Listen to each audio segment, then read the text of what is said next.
Right, audio's live, and my audio is definitely registering on OBS this week. Piece of shit.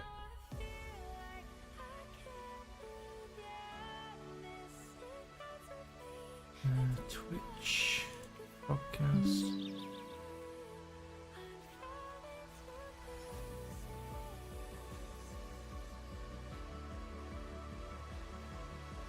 Right, podcast is live. I'll just check audio. Right, podcast is live. I'll just check audio. Yep, that's working. Oh, just say something, Chris. Make sure yours coming through. Okay, that's working. Something, Chris. Oh, just say something, Chris. Make sure yours coming through. Okay. Something. Dark side.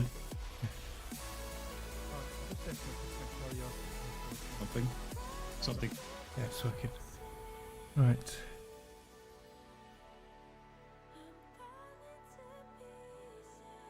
Oh yeah, she's having about 15 Thanksgivings, isn't she?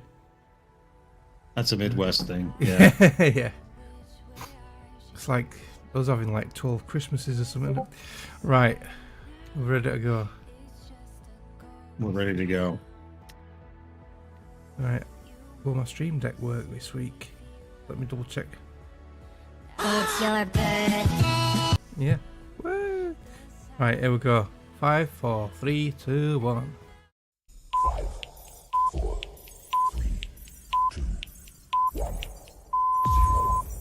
Good evening, ladies and gentlemen. Y'all are listening to the Overseas Connection podcast. Shut up and sit down. Here we go! Would you kindly? I think we're just getting started. Medic! I'm a witcher. I think this is more than you can handle. He sits on his ass all day. Let's do this. Hey, everybody, and welcome to the Overseas Connection podcast. This is episode 863, and we're naming this show Speedy Recovery, which we'll talk about in just a second. Today is 23rd November, and joining me this week, our stalwart co-host, audio technician, and all-around great model citizen is Mr. Mark Wright. I was going to say Greg's not here, but you know about. Yeah. Hi, Chris. Hi, everyone. Yeah. Game tag mechanics on all the gaming platforms. Just the two of us this week, Chris. Just the two of us. We can make it if we try. That's right. Yeah, I gonna normally play the audio, but you get a copyright strike now, so I can't do it anymore. Yeah, that's all right. And Your singing version's sing better. Yeah, it's better. There we go. Awesome.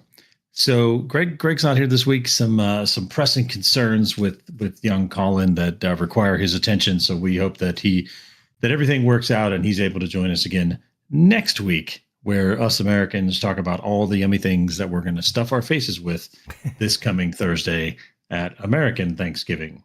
Anything happening in the UK this week? No, not really. No. No. Well, apart from I say so. For the past few years, we've seen to adopt a lot of Americanisms, and one of them is Black Friday. But instead of it being a one-day Black Friday sale, last few years it was like a weekly thing. Now it's a whole fucking month of November is a Black Friday sale. Yeah. So yeah, that's the only thing at the moment. Black Friday sales.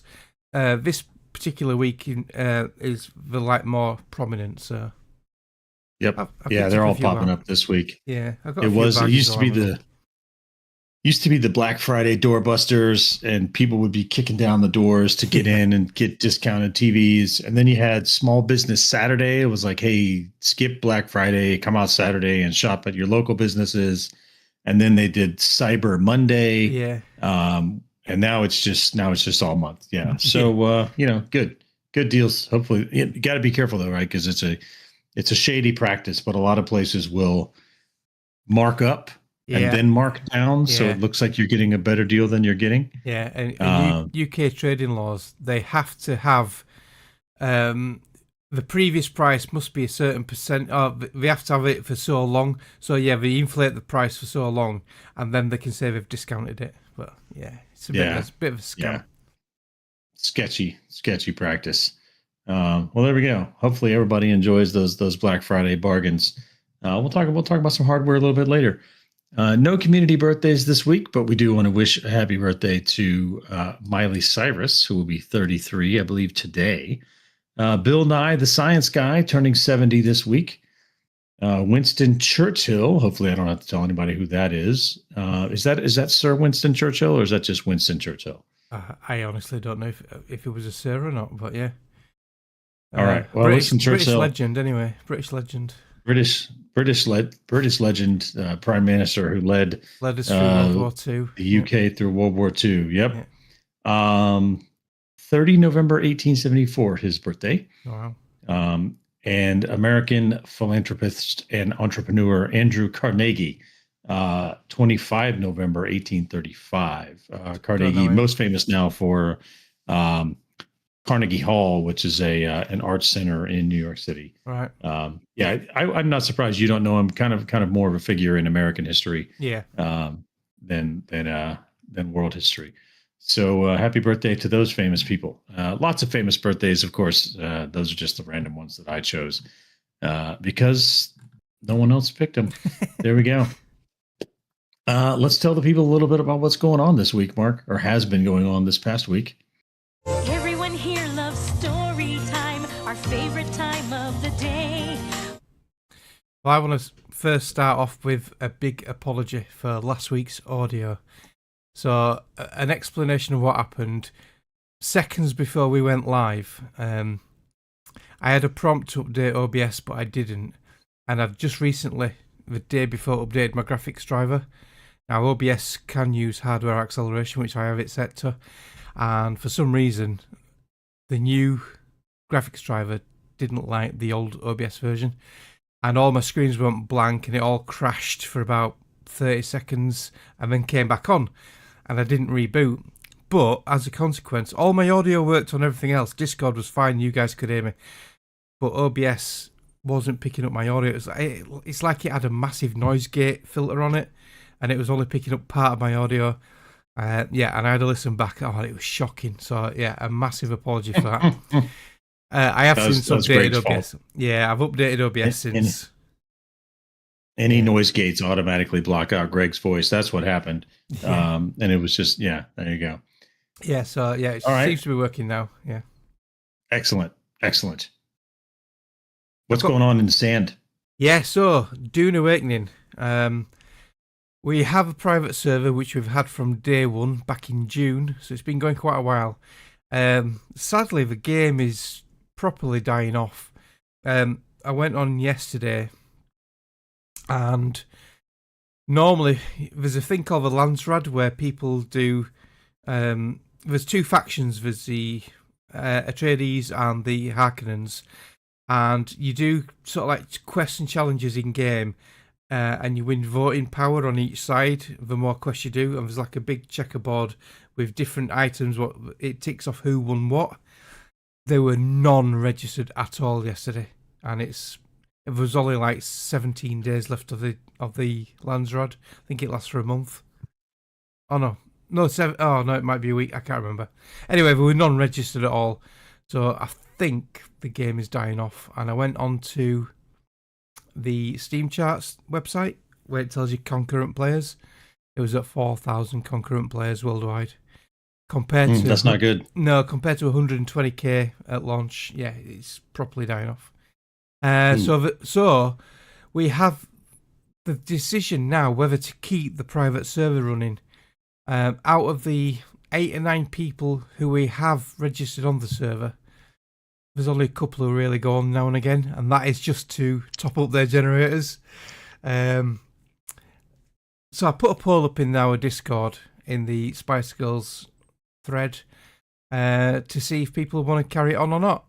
If more than 2 people want to carry it on, I'm happy paying the monthly cost of it. But if no one wants to carry it on, there's no point paying the monthly cost. So yeah, so if you play Dune Awakening and you're on our private server, please vote in the poll, and next week we'll announce if it's going to live or die.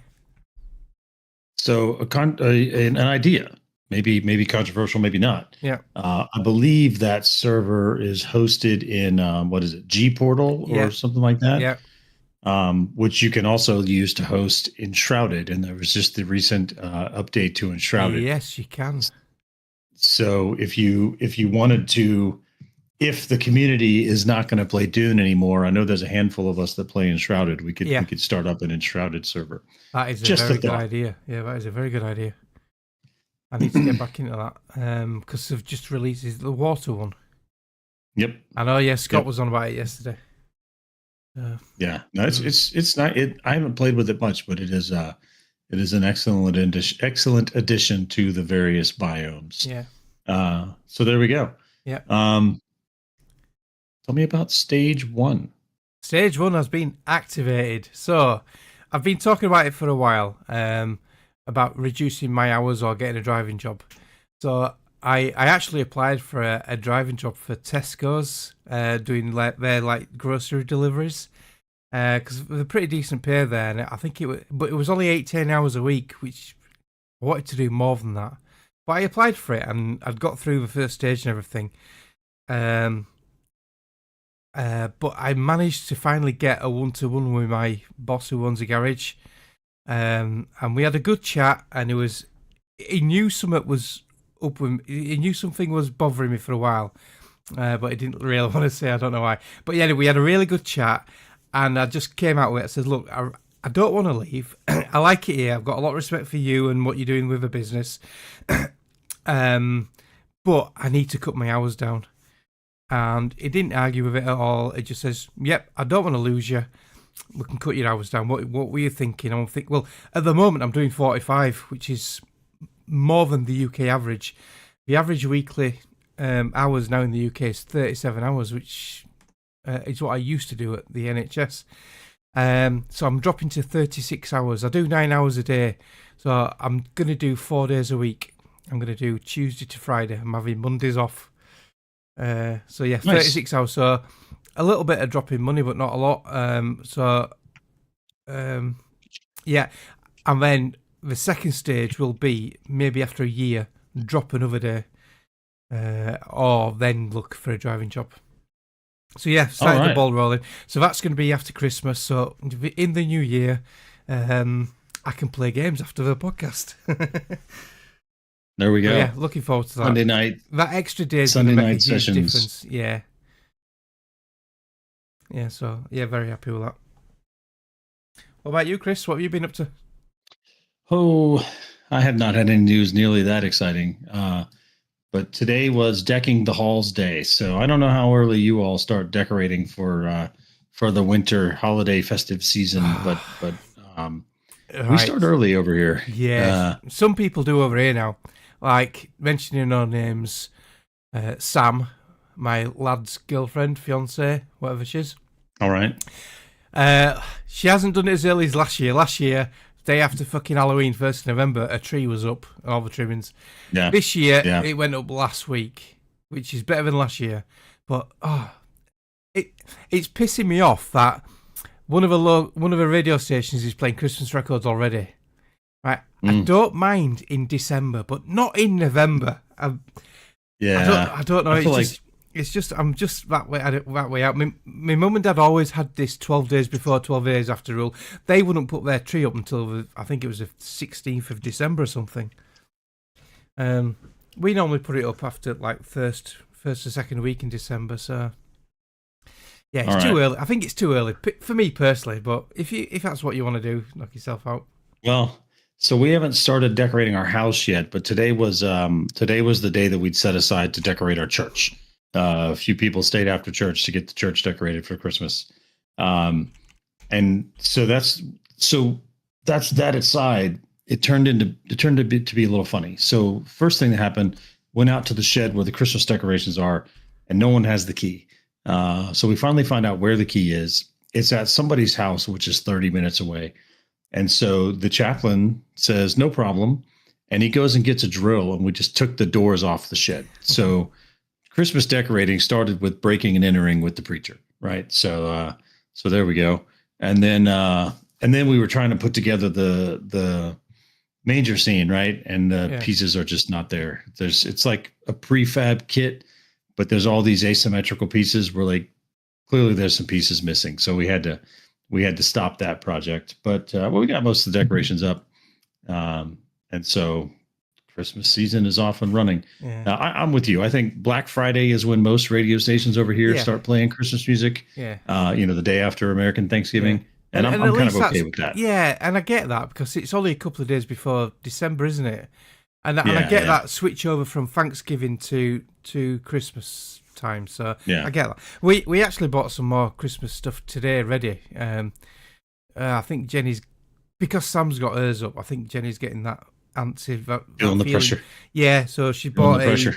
she bought a nice little gingerbread train ornament thing and Oh, nice. a really nice Nice. silver snow globe thing with a snowflake in the middle, and when you switch it on, it spins the little glitter particles inside around, so it looks really nice. So, yeah. Nice. Well, are you a plastic tree family or are you a real tree family? Yeah, no, I've always had artificial trees. I don't know. It's just the mess what puts me off, and I know you can get like ones what don't drop as many needles, but yeah, no, I've never been a real tree person. We are so often traveling at Christmas to go visit grandparents that we don't, unless we're going to actually be home on Christmas Day, we use the artificial tree. Yeah. When the kids were younger, we would take them to the farm and go pick out a tree. Yeah. That was kind of a fun thing to do, but they don't really enjoy doing that anymore. Yeah. But there's still many weeks until Christmas. This is not the Christmas show. Yeah. So the only other thing that I did was I went to see the Running Man movie. Right. So have you seen this yet? No, not yet. No. It's not I doing always great at worry the about box office. I always worry about remakes. A lot of the remakes Yeah. have been shocking, haven't they? Like Total this one- Recall and stuff. The Total Recall remake was bad. Yeah. This one's not bad. It's Right. actually quite good. Yeah. I don't think it follows the first- original completely, does it? It's same premise. I must confess, I've never seen the original. Really? So Wow. I guess I need to watch it. Yeah. But I missed that one. Like that was like Arnold. Yeah. Pre-Terminator. Yeah. Like Terminator, Predator. After Yeah. that, I saw all the Arnold movies. Sorry. But I missed Running Man, so I guess I need to go watch it. Yeah. I would say this one was quite good. It set up a compelling narrative. Of course, the special effects are amazing because it's 2025 and there's no Yeah. excuse not to. Yeah. Glenn Powell is a convincing protagonist here, and Josh Brolin plays kind of the main villain. He's just amazing in whatever he does. So they set up a good story. It's well acted. I think they kind of flubbed it at the end, and I don't want to spoil it, but it seemed like they set up a big showdown, and then they didn't really know how to finish the story, and so it just kind of, the ending felt kind of rushed. But so many movies spoil the ending, don't they? Because they either do it too quickly or it's like just they seem to lose a plot. Yeah. There's a nice little twist at the end that you didn't necessarily see coming, but it was. But I enjoyed it. It was enjoyable. It was worth going to see, I think. Yeah. I'm glad I went to see it in the theater because it is the big special effects popcorn movie that's going to be better on the big screen with the big sound kind of thing. So, Yeah, 1987, good times. the original one. I just looked it up. 1987. That's all right. some time ago, isn't it? That is after Terminator. So I guess I got my Arnold movies in the wrong order. I need to go check it out. So looking at the trailer, it's still a game show, but I think Yes. the Arnie one they used prisoners. Is this the same thing? They did not use prisoners in this one. Okay. No, it definitely has there's definitely a bit of commentary on modern American society in the way the film is made. Yeah. Which they kind of have to. They have to be aware of the times they're living in. So I'm not against that. Yeah. Yeah. I think that's my story time. Let's see. Quick check. I didn't see any. questions for the show, but let's just see if anybody snuck a question for the show in there in the last minute. They did not. Well, I've got a question for the community for next week. All right. Question for the community. Are people excited for the start of season 5 of Stranger Things? I know we are, right. And I know my grandkids are very excited. They can't wait, especially one of them. Season 5 coming soon, and they're all like movie length. They're all like 2 hours long. So yeah, looking forward to that. Wow. They've released the first 4 minutes on YouTube. I must confess that this show did not grab me. Oh, wow. So I've only watched the first couple of episodes. Maybe I need to go catch up. Yeah, Sarah's just said the same in the chat. So we'll see. I put that up in the questions for the show. See if anybody answers, and we can talk about it next week. When's it premiere? When's the first episode out? 27th it starts. I think they released 2 episodes. There's 2 on Christmas Day, 1 on Boxing Day, and then the last finale on New Year's Day, if I'm not mistaken. Something like that. So when you say 27th, you mean the 27th of December? No, November. Next week. Oh, okay. 4 days. Yeah, this week. I think it's Thursday. You confused me when you started talking about Boxing Day. Yeah, Boxing Day is the day after Christmas here. It is. Yeah. Which is why I thought you meant it was releasing on Christmas. Yeah, no, yeah. They are released, like I say, there's 27th of November, there's a couple. Christmas Day, Boxing Day, and then New Year's Day. I see. So we get a little bit, and then we have to wait like a month? Yeah. That's messed up. That's messed up. I can confirm. Well, you know, I believe you. I believe you. Let's see. Games that are free because we pay for them. I think we covered all these already, right? Yeah, we're sort of like near the end of the month, so I think we're best covering that at the start of the month.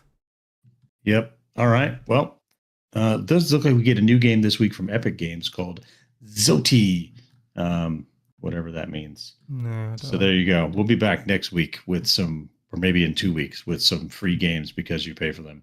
Epic used to have some really good free games, didn't they? But they're giving a lot of shovelware out lately. So we need a nice juicy game from them. Times are tough all over. Times are tough all over. Yeah. Speaking of games, Mark, it's time to tell the people what we've been playing. It's game time. Today I feel like playing computer games. It's game time. There we go. Let's see. We're both going to talk about Arc Raiders. So how about I'll let you start this week with what else you've been playing. Yeah. So as I mentioned at the start of the show, I jumped back into Dune Awakening. So I tried to get onto our private server and I couldn't find it on the server list. So I looked on Gportal and it was switched off for some reason. It wasn't running. So I clicked on restart and it was saying maintenance and then updating. And it was updating for absolutely ages. So I thought I'll just have a potter around in another world. Well, another siege. Because you can visit other sieges in the same world. And there's a couple on our world, of Gportal world, where you don't need a password. So I thought I'll just pop into there and see what happens. Because you can use your same character there. If you go to another world, say I went onto the public servers, I'd have to start from scratch. So I jumped into another world, because it was a new world to me. Oh, sorry, another siege. Sorry, I'm getting mixed up. It put me right at the starter area, which wasn't a problem. I just had a bit of a run round and shot a few bad guys, and that's how I found out about the Landsrad, because I kept getting Landsrad progress achieved every time I killed like one of the bad guys, AI bad guys. So I did a bit of that, and then our server came back online. So I jumped back into our server. And it spawned me in the starting area where I was last time. And my base is miles away at the top of the map, and I was at the bottom of the map. And as we've said many times before, there is a few nasty sandworms which like to eat people and take all your gear. And I didn't fancy doing that, so I put out a call to our Spice Girls community. Anybody give you a lift, please? Can you fly down and pick me up in your ornithopter? And I did really want my lad to do it because I know he still goes on regular to do his generators, but he wasn't too well on Saturday and he was asleep. But Scott, Gamer Tag Iron Panda, came to the rescue. He said, yeah, I can do that. He jumped on straight away, flew down, picked me up, dropped me off at my base, and then logged off again. What a superstar. We had a bit of a chat and we mentioned Enshrouded and stuff. And I asked him if he's buying Ark Raiders, and I told him that you were having a bit of a bad time about it on Saturday, Chris. You were getting a bit angry, nearly rage quitting. I was a little frustrated. Yeah, but yeah, what a nice guy. So yeah, big thank you to Scott. So I got to my base, filled my generators up, and logged off. Nice. Excellent. Well, that was good on Scott. I saw you posting in the forum that you were lost in the desert. So it's good that someone came to rescue you. Yeah. And that's what I love about this community. It's just people just go out of the way to help other people. Yeah. Brilliant. Awesome. How about Rock and Stone? Are you still rock and stoning? Yeah. So and I actually played this on the Steam Deck. My Steam Deck's getting a bit of love again. So Saturday night I was sat on the sofa. Jenny was watching TV. I couldn't be bothered coming up onto the PC. I wasn't in the mood for a shooter game. So I played a lot of Ark Raiders earlier that day. So I thought I'll play some more Deep Rock Galactic Survivor, which is like the Vampire Survivor type game. And I've been trying for ages. I've done all the missions in the first stage. And then they have different stages. And in between each stage, there's a gate. And so I'm on gate 1. Now, these gates are super hard. So in each level, there's 5 waves. So you have to complete 5 different levels on each sort of area. And the last one is always a big boss. But on the first gate, they throw 2 at you, called the Dreadnought Twins. One pounces on you, and the other spits a load of acid at you. They're a nightmare. I have tried, I don't know how many times to do this. Now, the advantage is every time you play, you can level up permanent buffs to your character, and I've slowly been doing that, and you can get different gear to give you different buffs as well, like increased mining speed, increased fire rate and stuff like that. So I've got some high level gear on me now. I've got a purple armor piece which helps, gives me more armor, and I finally beat the Dreadnought Twins last night, so I was well happy. So I've gone on to the second part of the story thing now. And it's different. It's well different. They're called escort missions.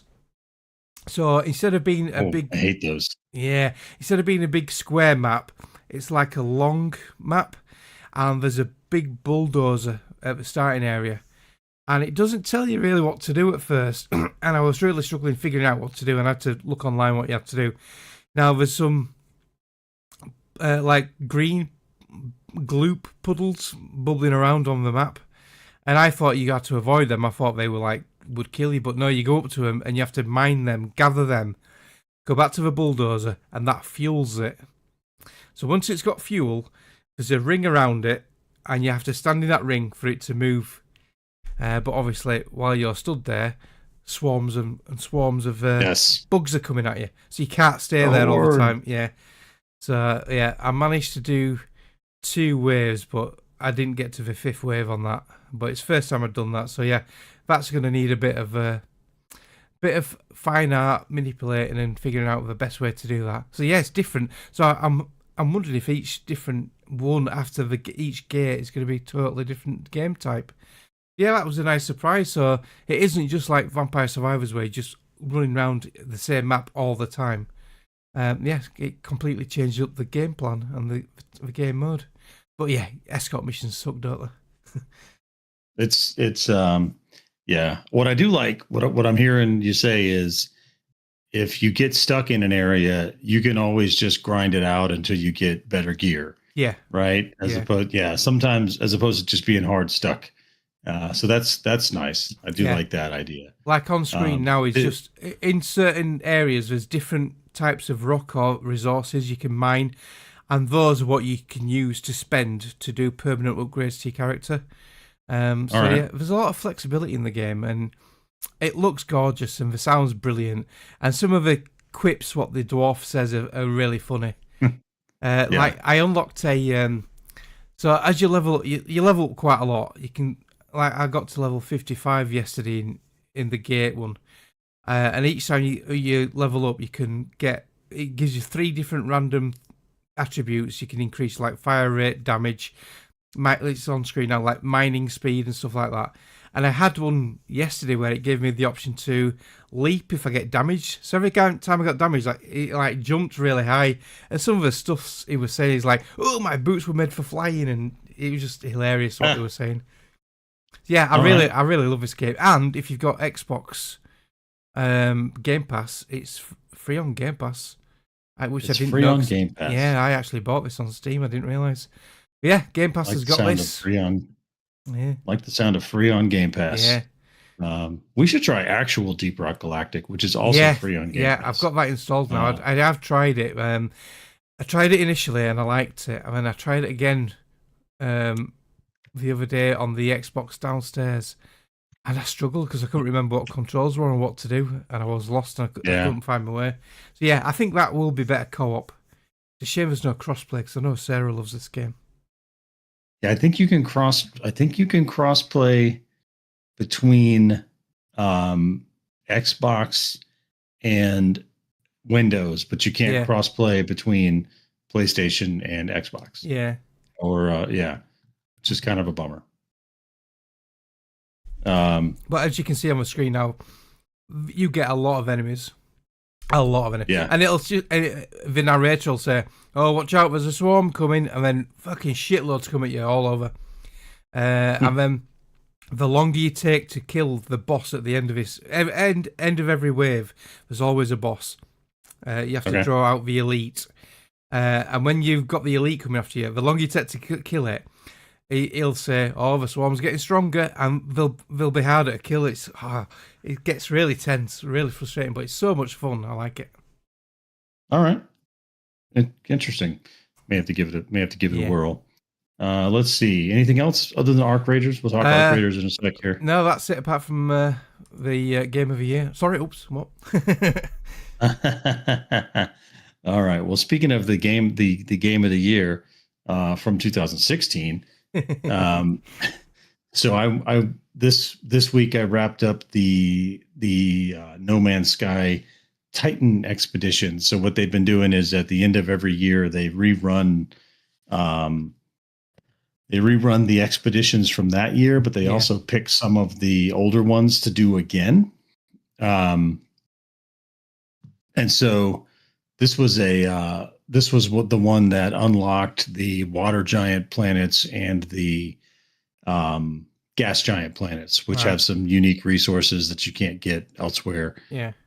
It didn't take too long. A couple bits of it take a little bit of grinding. The funniest one is you have to rename something, but in order to rename it, you have to be the first one to discover it. Right. But when there's an expedition, everybody's playing. Normally you play No Man's Sky, you're kind of all by yourself, right? Yeah. The game is so massive, you may never see another player if you just stick to wherever you started. Yeah. But when you play the expedition, everybody's playing on those planets. And so you actually have to warp pretty far away from the expedition to find something and be the first one to find it. Yeah.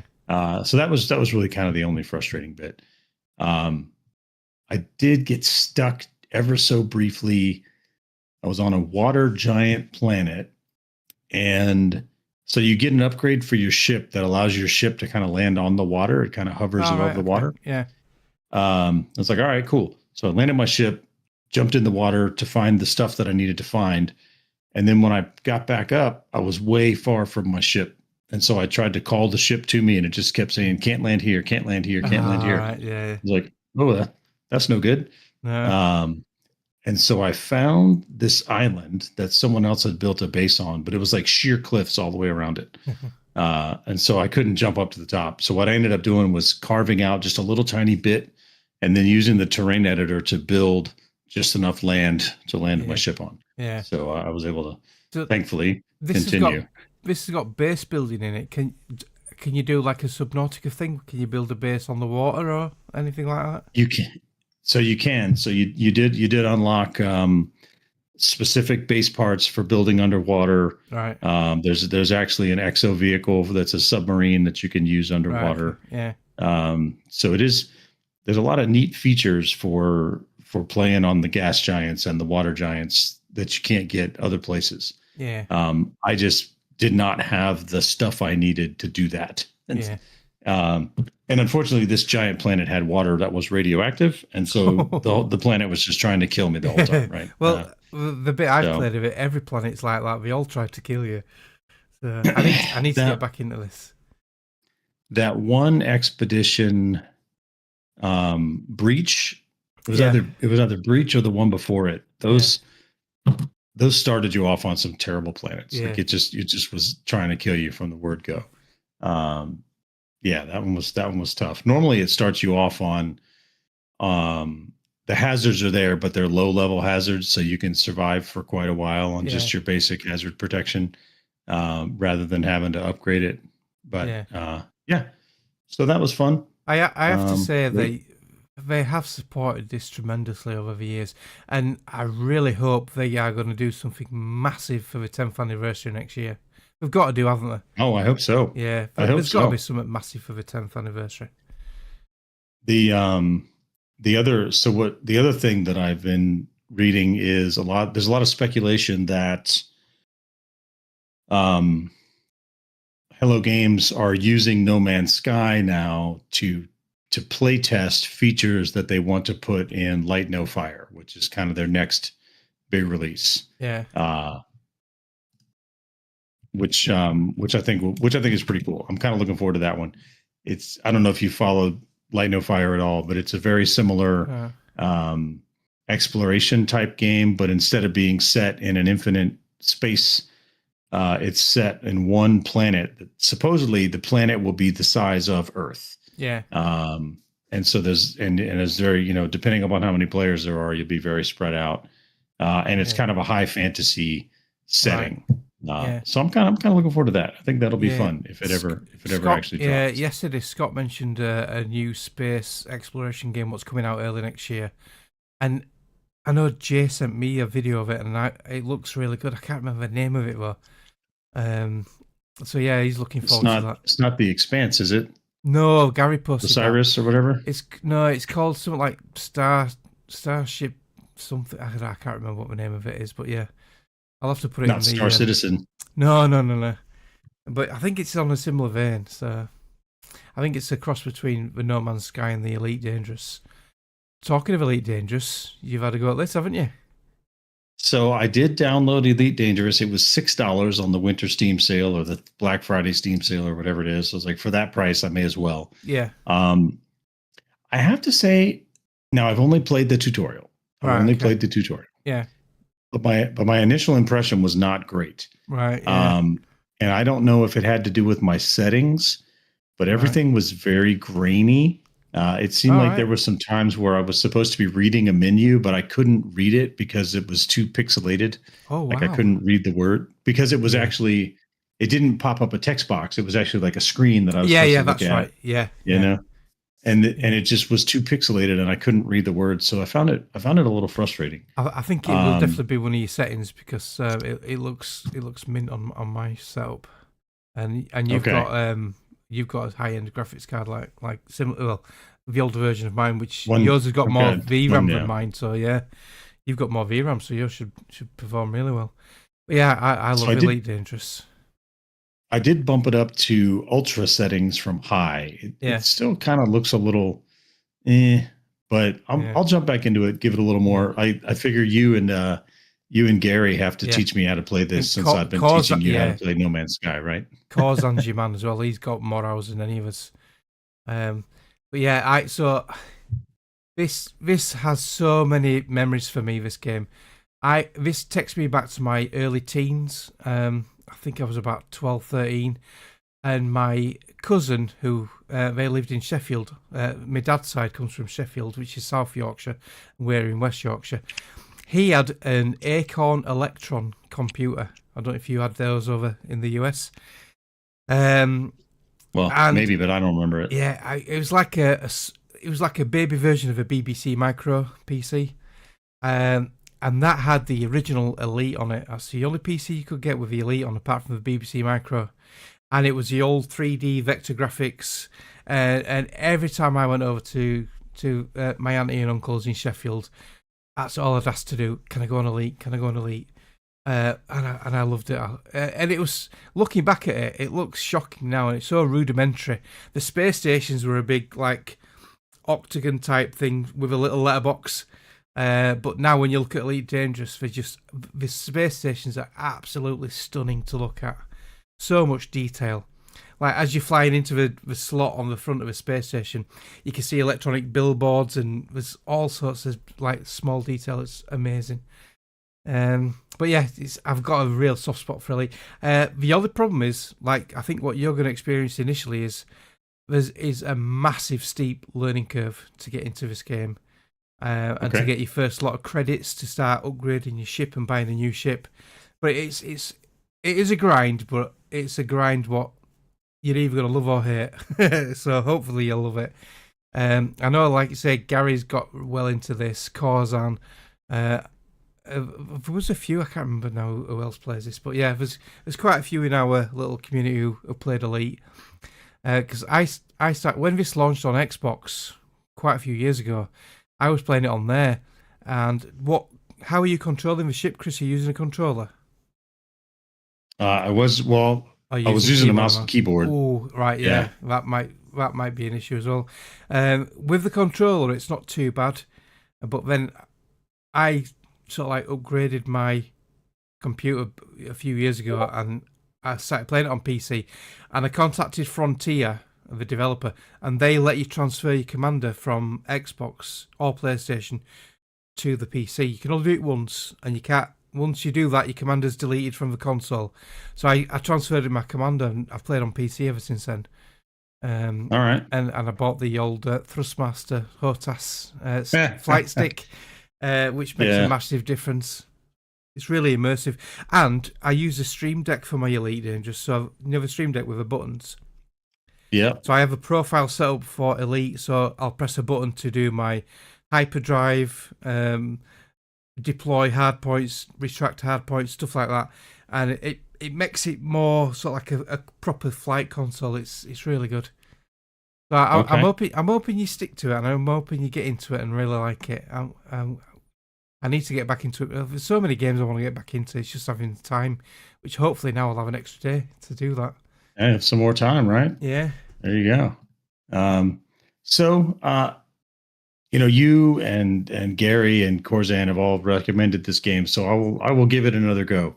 Maybe I just need to mess with the settings, because the video that you're showing here looks so much better than what I was looking at. Yeah. When I was playing it. Yeah. This guy on screen is doing bounty hunting. So there's so many different things you can do in the game to rack up credits. You can just go out and explore, and you can earn credits for exploring. You can ferry materials from one place to another and get paid that way. There's mission boards on every space station and outpost. You can get a cruise liner ship, so you can ferry passengers and do like guided tours and stuff like that. You can do pirating, or you could go out and just murder people and steal all the shit. Just all right. Yeah, and there's also I've not really got into this much. There's the Odyssey update, so you can actually land on a planet and go on foot. So yeah, there's like proper third-person shooty action. So that was the whole tutorial that I played. Was just one mission on foot. Yeah. Raiding this compound and doing all this shooting. Yeah. So a lot of people don't like the on foot stuff. They'll just stick to the ship stuff. It wasn't great. No. It wasn't great. No. So yeah. Okay. Cool. Elite Dangerous. Gonna give it another go. See what's up. So now that we've talked about a bunch of old games, let's talk about a new game. Yeah. Arc Raiders. So yes, as you mentioned, I was having a bit of a frustrating time on Friday. What I found interesting was it almost seemed like you could tell when the the people were getting home from school and work, because I had Friday off, and so I played a little bit early, like maybe noonish. Yeah. And I played some solo, and it was fine. Everybody's kind of chill in the solo servers usually, got some good kit, finished a few of those missions that we were doing. And then as soon as I joined up with you and Greg, it was just like every game, either we were getting shot by another team of players, or we were getting shot by the arcs, and we just kept dying on repeat. And so yeah, it was a little frustrating. Still enjoying the game though. I do. It is just visually, it's very appealing. It's got all the crafting mechanics that I tend to enjoy in games. I did also turn off crossplay. It got a lot better when I turned off crossplay. Yeah, we did. So all you console peasants are ruining my experience. They're more aggressive, aren't they? Yeah. I don't know. I mean, I'm having fun with it. I definitely will keep playing it. Frustrations aside. Yeah. I just need to figure out how to be more effective against players. I'm not too bothered. Like, that you can kind of avoid them. Yeah. But there are some missions that require you to destroy the arcs. I did meet my first extraction rat. Right. So I had gotten some stuff. I don't know if I had anything super important, but and I should have checked, but I went up and I pushed the button. Yeah. And I ran into a nearby building to take cover while I waited for the elevator. And sure enough, there was this random guy just waiting inside the building. Sat in the corner. Started blasting as soon as I walked in. Yeah. And so then he had the upper hand on me, and I lost all my stuff. Yeah. Yeah. That's it with a fight. And the shields don't really take much to get shattered.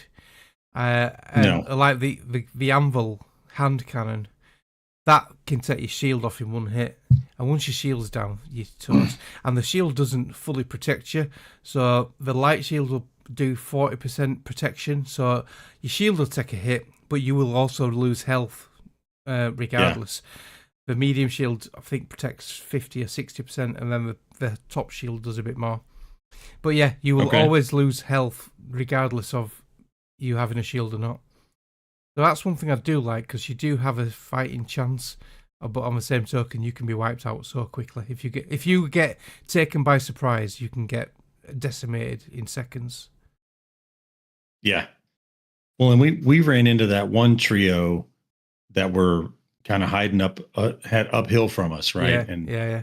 And they just kind of, I think we got a little separated, and so they started pinging the two of you. Yeah. And for a minute, I was able to surprise them because I was a little farther away and uphill from them. Yeah. But then we didn't. They managed to separate us and pick us off.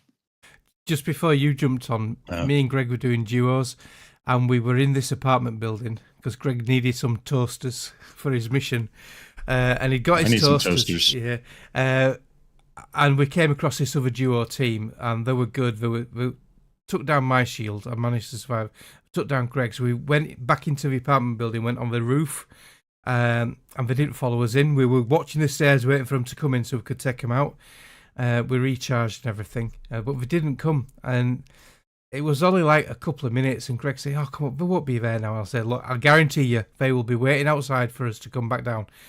And Greg says, "No, we'll be right. If we jump off this side and roll down, and then just run away." So Greg jumps out and rolls off. He's all right. As soon as I land my jump and do a roll, bang! That's it, dead, shot to bits. And I got a bit frustrated. I told you, Greg, they'll be waiting for us. And then, like, seconds after I died, Greg was down, and that was it. Game over. Lost all our shit. Yeah. Greg lost his toasters. So, Gosh, lost his toasters. Yeah. We have noticed it's the past few weeks, this game wasn't as aggressive if you were on solos and duos. Trios has always been aggressive, but it's got worse lately. And I don't know if it's anything to do with that bloody streamer war thing with Burnt Peanut and Hutch and Nick Merckx or something. I don't know if you've heard about this. So I have. Yeah. what I think is going on is people have been playing for a while. They've kind of learned how to play. Yeah. And the people who've had time to grind and get good gear Yeah. are just going to push against the people who haven't. Yeah. Which was the concern that I raised last week. So we'll see. Yeah. We'll see if it keeps up. We'll see if it keeps up. So apparently the streamer war ended today, so hopefully it'll die down a bit. And also hopefully once streamers move on to the next sort of like hot topic game, this game might mellow out a bit. I'm hoping. So we'll talk about the next hot topic game in a little bit when we get to news. So I did have, so speaking of the extraction rat. Yes. So then I was playing a little bit in solos after I left your party. And then I think you and Jay and his friend were playing. Yeah. And I got to, I was done with whatever I was going to do. I was doing the one mission that just requires you to run to different parts of the map. Yeah. So I literally just took a free loadout and was just running to the different parts of the map. I had no loot.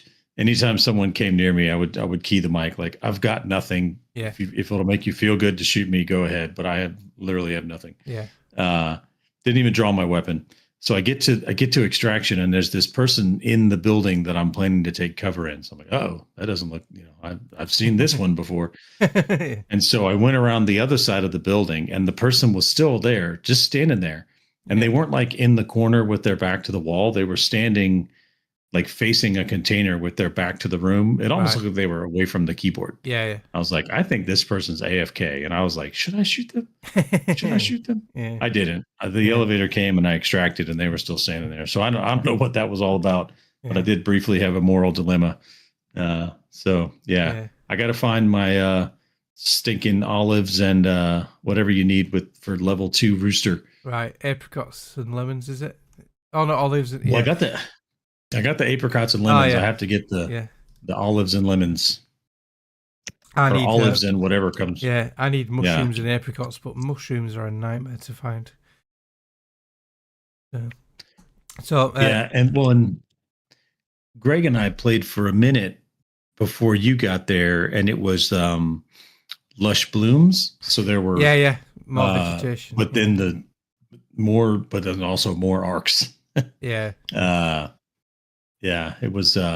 was we had a hard time getting away from the arcs. But I did some solo runs Saturday, and I like doing the missions with solo runs because, like you say, not everyone. There are some people out there who'll just shoot on sight, but most people on solo just want to gather resources, loot, and do the quests. So you can 9 times out of 10 say, don't shoot, I'm just doing missions, I've got no gear, and they'll leave you alone. So I got a load of missions done Saturday night. This afternoon I was doing duos with Jay, and most of the people would be shooting at you. So we just tried to avoid people, because Jay was getting low on gear and stuff, so we just needed to do a good few loot runs. And I came across one of the blueprints I've been wanting for so long. I was so lucky. I got the anvil blueprint, so I can now craft the anvil. So I'm very happy. That went straight in my safe pocket. So even if I'd have got killed, I'd have kept it. Yeah, so I've got the anvil. Brilliant. I'm so happy with that. I just want the osprey one next. Greg got that the other day, didn't he? All right. Jammy Sod. I think so. Yeah. I had a similar experience playing solo. I was I think there might have been 3 or 4 of us trying to do the same mission. 3 or 4 people running around the same part of the map. I think one of them drew their weapon and pointed it at me, and I did the don't shoot emote, and then they didn't, and then they put their weapon away. So it's like we were all just trying to get that mission done. So that was it was a nice finish to the evening after some frustration. So Corzan says the mushrooms are on the trees in the dam area. Yeah. Which I just feel like I've got to point out that mushrooms don't grow on trees. Yeah. But they also grow in the water treatment building or on the side of the edge, and they're also in the hydroponics domes. But that's a high loot area, and it's a hot place for raiders. Yeah, it's always dangerous to go there. I saw a funny thing on Reddit. what's the high difficulty map? Stella Mortis or something. The new one. Stella Mortis. Yeah, because it's all inside. It's like a bit of a rat run maze type building, and there's some really high end AI robot enemies in there. Yes, it's difficult. Someone had posted a picture of just a bunch of dead raiders all in one room. It's like the average Stella Mortis experience, which I thought was kind of humorous. Yeah, so it's a great game. Frustrations aside, still enjoying it. Yeah. It doesn't hold your hand a lot. Even some of the missions, they're like, do this thing in this general area, and you just kind of have to walk around until you find it. Yeah. So that's it's different. Yeah. I don't know if I like it that way, but it's different. Yeah. Cool. I think you're right. If you do get ganked and you lose your shit, you just got to think it's only a game. It's not real life. Just play another round. You'll learn something else. You'll get some real life. But on the same token, it fucking makes your blood boil sometimes. So yeah. And I suppose that's sign of a good game because you're that invested in it. It affects you emotionally. So yeah, sign of a good game, I think. Because it's not a frustration that it's the game mechanics pissing you off. It's just that people are better than you and they take you out. You know what I mean? Because like us older folks, our reactions aren't as good as the younger ones, and yeah. So like when I'm on with Jay and James, they're a lot better than me, and I sort of like tend to hang back and let them carry me a little bit. And I'm good for helping mop up and do some revives if need be. So yeah, everyone has a role, and it's just knowing where your place is. Well, and this game does not have a mark mode, right? It's just it doesn't. All one mode. Yeah. Sometimes I wish that this game had a mark mode. So there you go. Any other Arc Raiders thoughts other than get in there, get topside? Just if you're still on the fence buying it, if you like extraction shooters, I think this is one of the best extraction shooters out there. So yeah, it's worth a go. And the price is really good as well. It's not like a $60-$70 game. It's $40 or £31 in the UK. Yeah, good value for money. And if you're thinking about this or Black Ops 7, well, we're going to talk about that in a little bit. So stick around.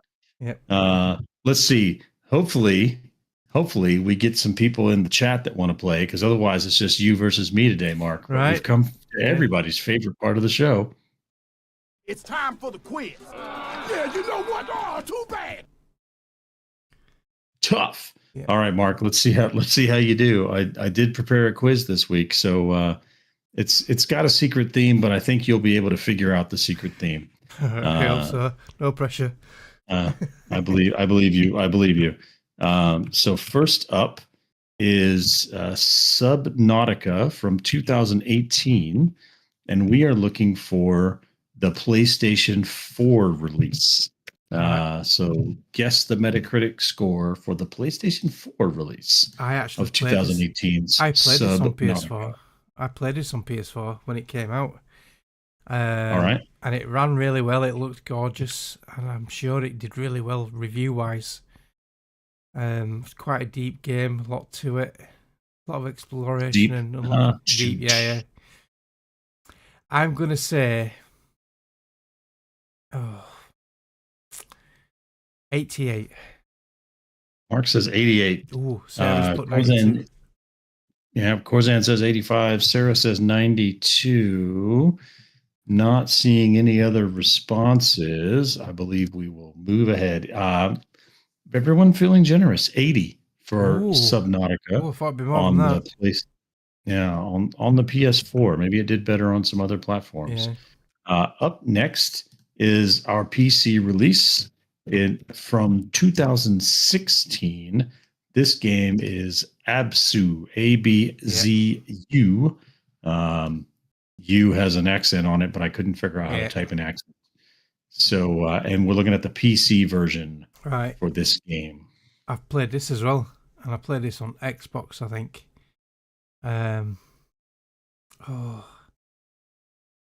This isn't as deep as Subnautica. I never finished Subnautica. I didn't complete it.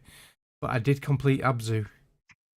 And now I know it's classed as one of those indie darlings, and it got a lot of praise.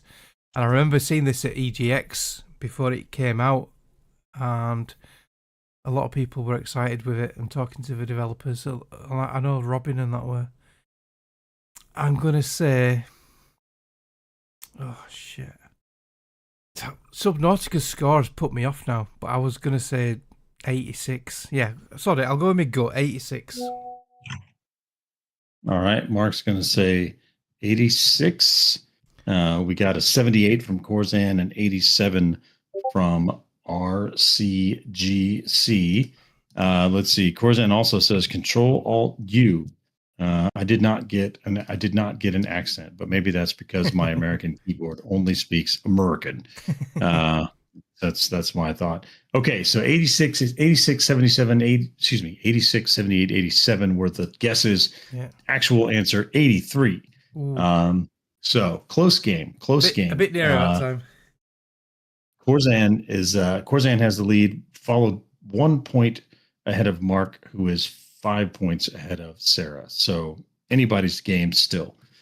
For our Xbox One release of the week, we are going with Soma, Soma, from 2015 on the Xbox One. Right. I don't know if you played this one or not. I did not. I haven't played it, but I know Stu Fowler from Veteran Gamers. He gave this his game of the year. Gave it his game of the year. Yeah, all right. He really liked it. Now, is this the one where you're on a space station and it's like a bit of a horror theme? I can't remember. It is a bit of a horror theme, and you are on a research station, but it is not in space. Not in space, right? Okay. I'll go 80. Mark's going to say 80. Corzan says 82. So if it's not in space, have you figured out where the research station is? Yeah, I've got an idea. Yeah. All right. You need scuba gear or something. So the vamping for time to give Sarah a chance. She There was says a 85. space one. There was a space one. I can't remember what it was called, but there was one's very similar in space. Sorry, go on. All right. Because in space, no one can hear you scream. Yeah. So we got an 85 from Sarah. Actual answer 82. So Corzan stretches his lead a little bit. Wow. Bang on. Still though, anybody's game. Yeah. Let's see. Yeah. So closing out, here's the twist. Here's the curveball for this week. All right. Everyone loved BioShock, the critics, the fans, right? Yeah. But the question is, how did BioShock do when it released on iOS in 2013? Holy shit. So we know that everybody loved the PlayStation, Xbox, and PC releases of BioShock, but in 2013, it was ported to the iOS. And so how did that port do is the question, Mr. Mark. I didn't think I'd ever say this. Couldn't you have picked a Nintendo game? Oh, wow. So, and BioShock is one of my all-time favourite games. The original BioShock, in my mind, is 100. 100 out of 100. But the iOS version, I have no clue. I didn't even know they did an iOS version. Oh, no. This is going to make or break my score now, innit? I'm going to go my safe 3/4 middle ground. 3/4 middle ground. That's funny, isn't it? Oxymoron. 75. 75. So Jeff and Sarah's brings close. it back. Yeah. Everybody's pretty close on that one. The actual answer 68. 68. So you went in the right direction. So now it's we've come to the bonus round. Corzan with a 1 point lead. Yeah. And then Mark 1 point behind. Sarah 7 points behind Mark. And for the bonus round for -5. Yep. What's the theme? What do all these games have in common? It's got to be underwater. Let's see if the chat has a guess on what the theme is. Anybody in the chat? Is that too obvious? Or is that your curveball this week, making it too obvious and not something really obscure? But yeah, I've got to say underwater. You just never know what's going on inside the You've got mind of a Rapture's madman. underwater. Soma, I didn't know. I thought that was the space station, but Subnautica's definitely underwater. Abzu's definitely underwater. Yep. Yep. That is in fact the answer. The answer is the theme for this week is under the sea. Yeah. So with the correct answer in the bonus round, for both you and for Jeff, with a score of 14, Jeff takes the win this week. Well, you had a score of 15. Yeah. Well done. So well done, everybody. Thanks for playing Metacritic Madness. Tune in next week for maybe a turkey-related edition. Yeah, that'd be fun. Or perhaps brain-dead zombies crashing shopping malls. We'll see how you feel. Okay. It's time to talk about the talk about for the week. Here is the fucking news. There we go. Since we were talking about it last week, we may as well start talking about it this week. Valve has claimed that the new Steam machine, the Gabe Cube, will outperform 70% of current gaming PCs. So when Valve introduced its Steam machine, console/PC, the gaming community began questioning the hardware choices and Valve's performance claims. However, a Valve engineer stated that the Steam machine is more powerful than 70% of gaming PCs on the market, and this is the important part, based on Steam survey data. Right. It features a semi-custom 6-core AMD Zen 4 processor with 28 compute units of RDNA3 graphics. Valve promotes the PC as capable of achieving 4K gaming at 60 frames per second with ray tracing and FSR support. It includes 16 gigabytes of DDR5 system memory and 8 gigabytes of GDDR6 VRAM, powering a semi-custom graphics processing unit that may be closer to AMD's RDNA 3.5 than pure RDNA 3. So there you go. That doesn't sound like a lot of VRAM, though, does it? It doesn't. 8 gigabytes of VRAM is last generation, right? That's minimum. The 30 series cards were already getting it, or the NVIDIA 3000 series were already getting into 12 and 16. Yeah. It's also not a lot of RAM. Most PC users say 32 gigs is the minimum. Now, I think what saves it is it is gonna run the Steam OS. It's not gonna run not Windows. Yeah. So it'll use Proton for window applications like the Steam Deck does. Right. And so that saves you some. Yeah, because the Steam Deck can run Cyberpunk at 60 frames, 4K, not 4K, but it can run 60 frames a second quite easily. Some people have had it up to like 72 on decent settings. So, but you have got a smaller screen, haven't you? So, yeah, and it's 6 times more powerful. I'm wondering if this comparison to 70% of PCs on the market. So there's a lot of crap on the market, isn't there? If you're not into PC gaming and you don't know what you're buying, there's a lot of shit out there with low processors, low graphics cards, which this Steam machine will be better than. So yeah, it's a very subjective survey, I think. Well, and that's exactly why I kind of bolded that part. Is it's based on because Valve knows what hardware everyone is running. Because when you install Steam, it sends to Valve what your hardware configuration is. So they know what the most popular graphics cards are, what the most popular central processing units are. How much memory you've got and everything, all of that. And so they can probably say that this machine will outperform 70% of the gaming PCs that are currently on Steam. Yeah. Right. And I believe that. Yeah. It's certainly not going to beat, if you're someone like you or I who's willing to drop a couple of grand on hardware. Yeah. It's not going to beat that. No. But I believe that it'll beat, people are still running NVIDIA 1080 cards, right? And 2080 Hardly cards. Dan still got it. I don't know if he's got a new one yet, but I know Hardly Dan were on a 1080. for quite a while. So, yeah.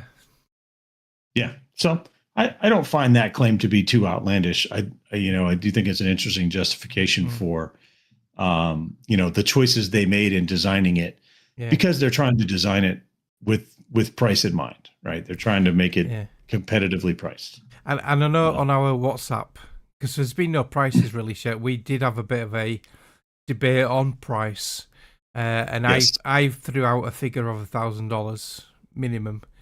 I think Greg went in a lot lower.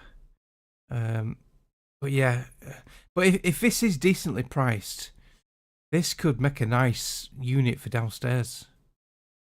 Yeah. And I think exactly what this is. This is it's the PC that fits in your media cabinet. Yeah, exactly. And we'll find out if there's a market for that. Yeah. Okay. So speaking of, what are you going to buy if you're not buying Arc Raiders? According to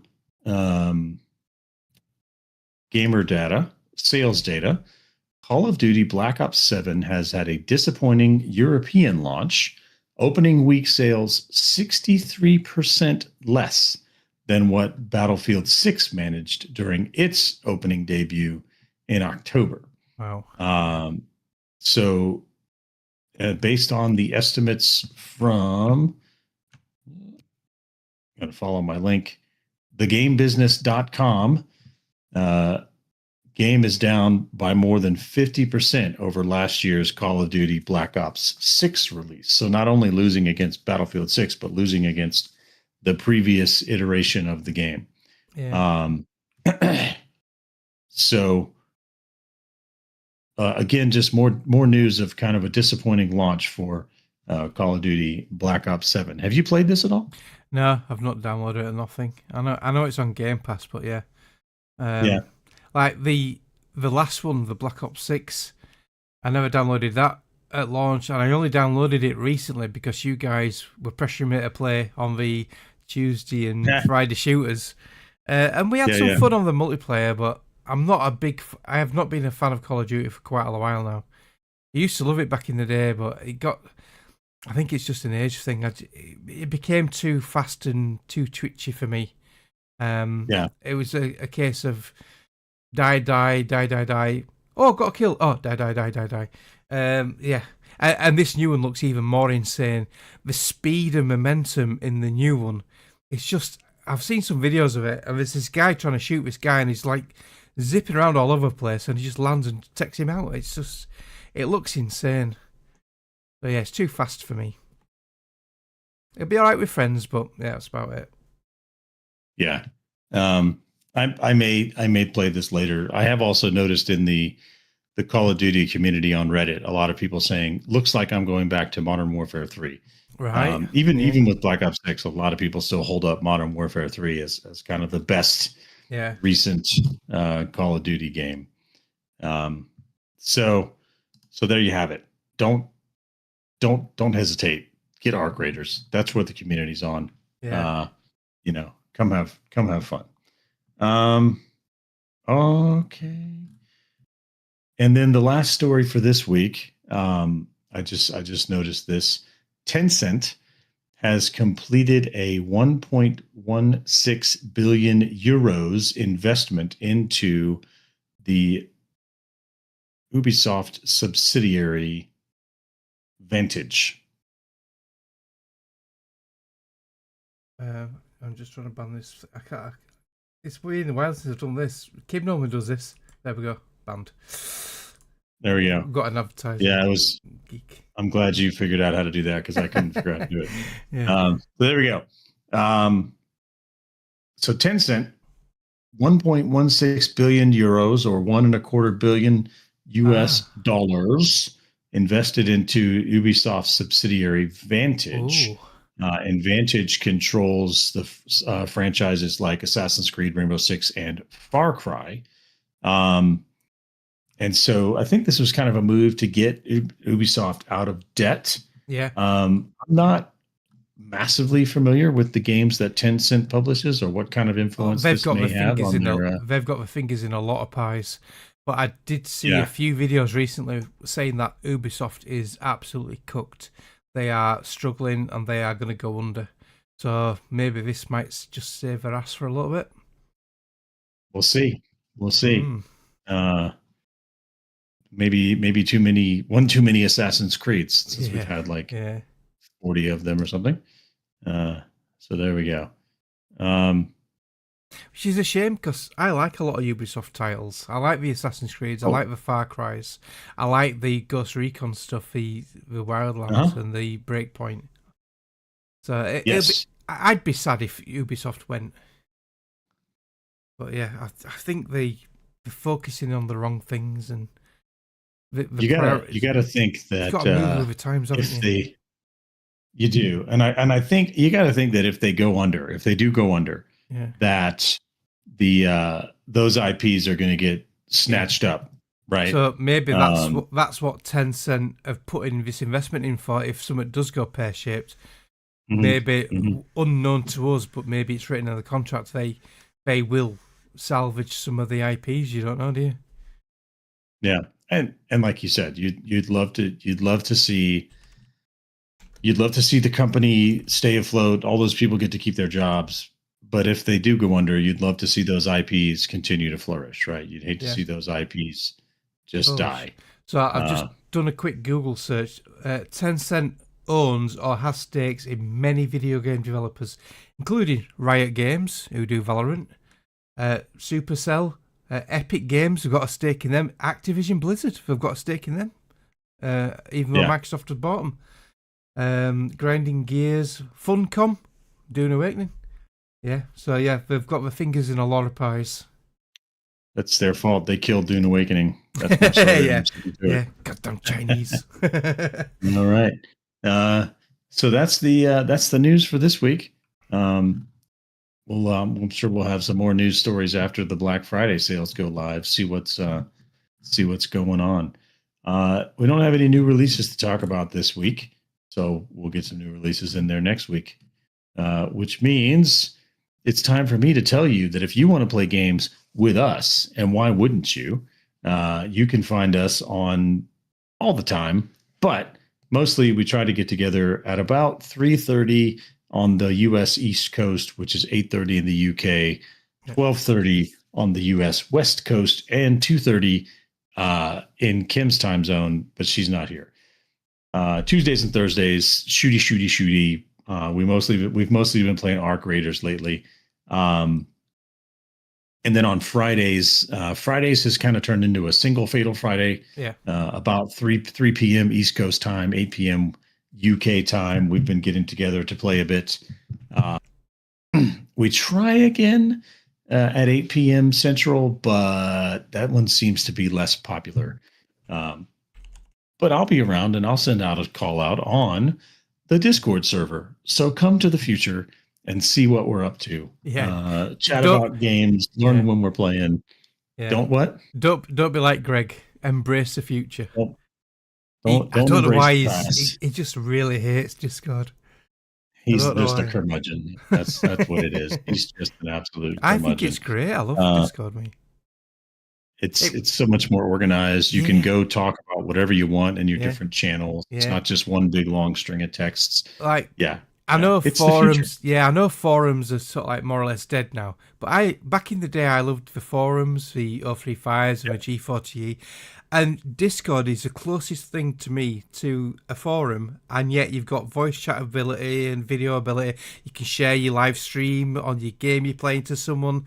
I just think it's amazing. I think it's the future. I think it's the future. It's the now and the future. Don't stay in the past. Nope.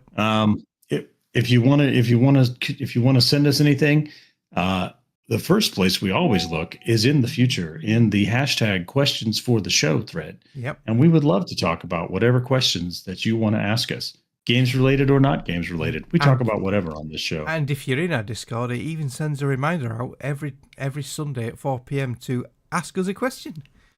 How about there you go. Ask away. We'd love to talk about it.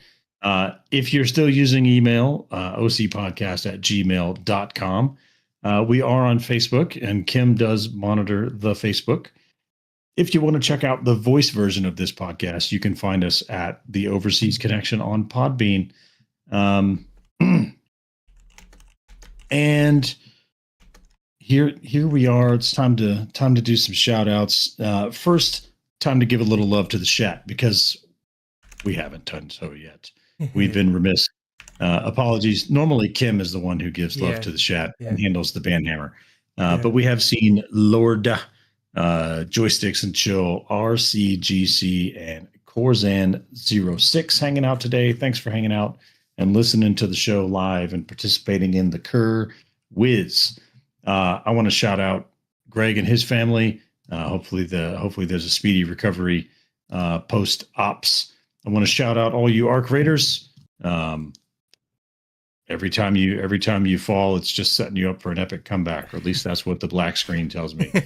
I want to shout out the Travelers. It's been fun with a few other people playing No Man's Sky, even if it's not necessarily a multiplayer game. Just chatting about. Yeah. Every time I talk about it, I learn something new from someone else. You guys are so deep in that No Man's Sky. Like, I've played No Man's Sky, and some of the stuff you guys are talking about, I'm thinking, wow, that's way over my head. So, I need to. I've got a lot of learning to do, I think. You just got to jump in. What I figured out is what I think's frustrating you is sometimes it will jump to a new quest without you asking it to. Yeah. And so you have to go in the log and make sure that you're telling it that you want to follow the quest. Yeah. And you really need to follow I think it starts with the Artemis quest, but there's a series of quests that the symbol is like a red circle with a white kind of crescent shape in it. Right. Yeah. Those are the ones that introduce all the basic game mechanics. Yeah. And so if you follow that one, I've built a base now, and I've built a portal so I can travel to and from the anomaly. I've unlocked the anomaly now, so I can travel to and from it. So so I'm slowly getting there. Yeah. And lastly, I'm going to shout out you, Mark. Thanks for being here. Thank you. I understand that Kim is having one of 11 Midwest Thanksgivings. I'm looking forward to her coming back and telling us everything that she ate. And of course, Greg couldn't be here. So well done. I'm going to pass it over to you to close it out.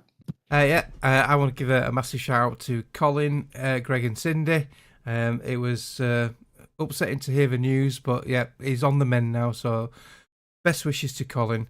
A shout out to Scott, Iron Panda, for the rescue on Dune Awakening. What a superstar. I would really appreciate it. All the raiders I've played with, and some we haven't played with yet, like Matt Nation and Power. He's just bought the game under duress from me, allegedly. I don't know. But he's just bought the game. Jeff played with me and Jay a week ago or something, and we've not seen him online again since, because I think Jeff's on quite late because of his working hours. But it'd be great to get Jeff back in there. Played with you, Greg, and that. So absolutely loving Arc Raiders at the moment. And a big shout out to you for hosting again, Chris. You do a fantastic job of hosting and the quiz. And that is it. We can say good night, and we will see you next week, hopefully with a full crew. All right. Bye, everyone. See ya. Thank you for listening to the Overseas Connection podcast.